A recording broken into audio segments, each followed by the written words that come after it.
Imeya seTshwane uSilasbrink kunethemba lokuthi ungqongqoshe wezamanzi nenhlanzeko uSenzo Mchunu angamsiza ukulungisa udaba lwamanzi eRooyi Valley.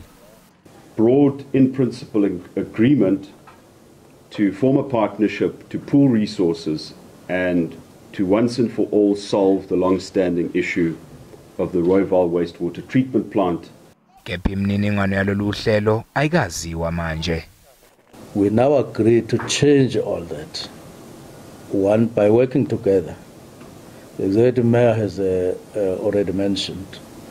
It's DWS, it's the city of Tshwane. Ungqongqoshe uthi umnyango wakwazama ukusebenzisana neTshwane phambilini ukulungisa lenkinga. And this is not the first time we work together with a municipality in South Africa. We're working with them.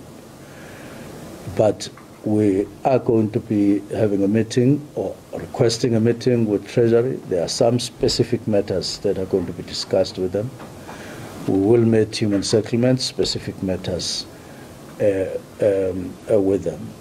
Kusenjalo njengoba izakhamuzi zaseHammanskraal zisahlalelo uvalweni nje ithembe sezinalo elalo budlelwano obusha phakathi kweTshwane nomnyango wezamanzi nenhlanzeko ukuthi bazoyilungisa lenkinga.